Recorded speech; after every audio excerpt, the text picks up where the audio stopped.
it's not a very good example of this room. Hold on, let me put it in a different light.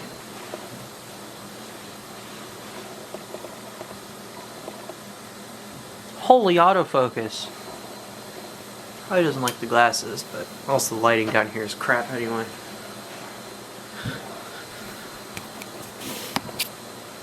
That autofocus is so quick! Once it catches my eye, it autofocuses almost instantly.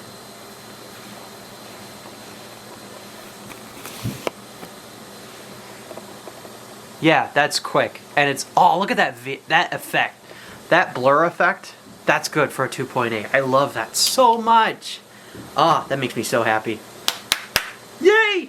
Alright, let's record a YouTube video with it.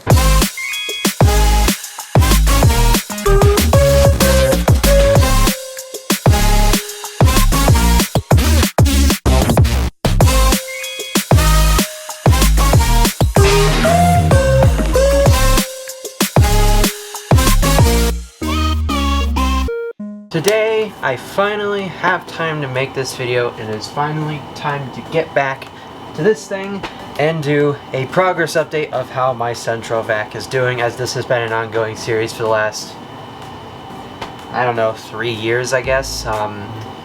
Cue it away, future me, for editing purposes.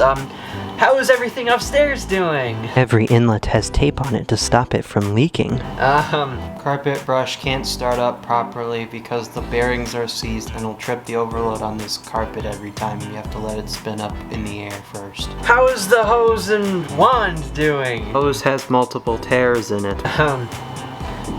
The vacuum still works, right? Yeah. It's time to empty it. Yes, it is finally time to empty this. I am only, what does that say? January 13th. I am only 3 months late because I try to empty it twice a year. And I am way past June. And tomorrow is my birthday. And what a better way to empty it than the day before my birthday. Actually, I know like 3 people's birthdays that are today. So if any of you are watching, happy birthday to all of you. Tomorrow's mine, so hopefully you wish me a happy birthday. Everyone wish me a happy birthday in the comments. I need to mask up because things are going to get pretty dirty. I have a trash bag. I have my mask. I gotta reposition the camera so you can actually see kind of what I'm doing, and then commence the time lapse. Oh yeah, I need to go get the... Hi, I need to go get the air filter from the other room. Be back. Ka-chow. I only realized now that this Kenmore vacuum actually it's probably 10 years old at this point. Too bad this thing sucks and it leaks. The bag seal around it isn't very good anymore, and apparently these things, I understand, I hate these because they're stupid, big and heavy and annoying to carry around. I understand why they made them, because they're supposed to be more powerful than a regular vacuum cleaner. The problem is this one really isn't.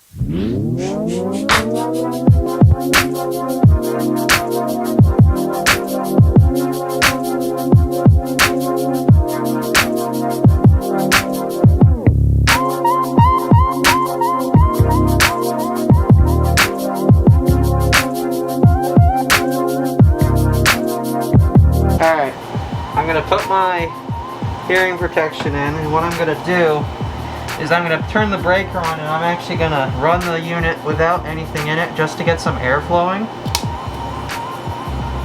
And also see if I can make that high frequency filter a little better. Alright, here goes nothing.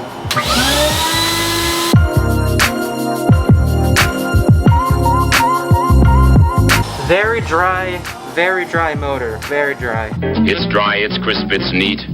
Canada Dry Ginger Ale, it's not too sweet. I believe the motor bearings are dying, so I was making that horrific sound. You can hear it all through the house, but again, nothing we can do. Again, I would like to replace this thing, but it's not my house, so I can't make decisions.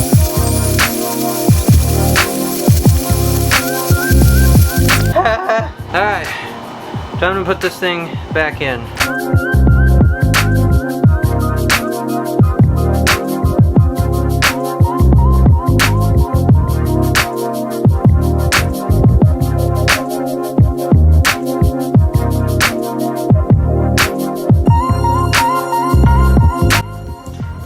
What I typically do is I take my little brush because it's the same diameter as the opening, and stick it into there, and then it should have nice airflow through that piece and it shouldn't fall out. Now, if I can get in the frame, it's time to turn the vacuum on. Let me get my hearing, actually, yeah, hearing protection. This thing is still pretty loud even with all the stuff put on it. It's still pretty noisy, but it should be less noisy now that all the stuff is put back together.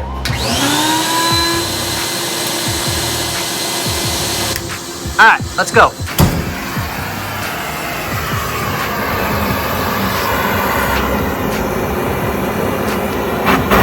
That's doing pretty good. I like to leave this one open, like that. And I go around and check all the other inlets, to make sure they're not leaking.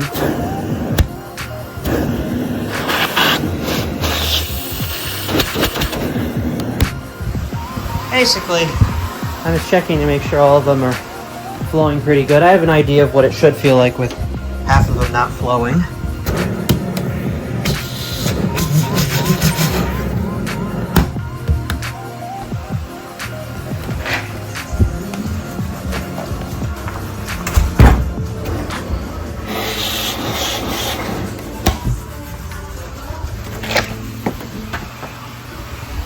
What is going on, Finn?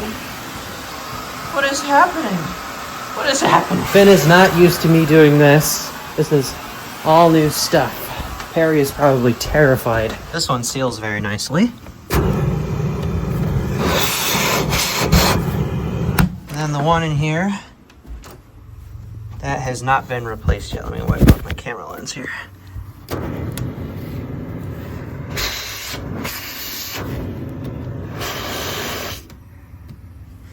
This one's a pretty weak end. I think there's a clog in this one. I'll have to unclog it at some point, but let's go back downstairs. There we go. Easy. All right. Let's go upstairs and deal with the rest of the stuff. But first,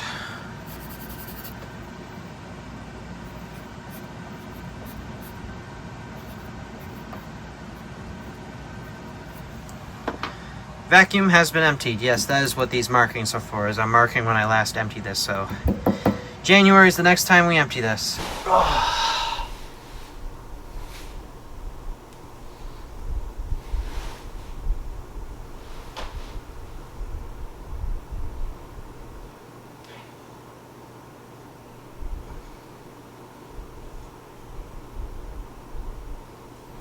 Cat break. Okay, one thing you should learn about suction is there's two different types of suction. Sealed suction and flowing suction. Finn, you might not like this, sorry. I have to use the vacuum as an example now that it's clean. There's two different types of suction. You have the suction which you can hear flowing, and then you have suction that you can do this. The more important is the flow. The flow is super important. This is important too, which makes it good. But the flowing suction is what you want to hear. That sound is air actually flowing through the hose, not this. And having this flowing is really good because you can have really good suction where you can put your hand over it and it shouldn't fall out of your hand. If it's sealed properly, this hose has leaks, so I don't expect it to. It's gonna fall, but it should be flowing, which means you should have good airflow.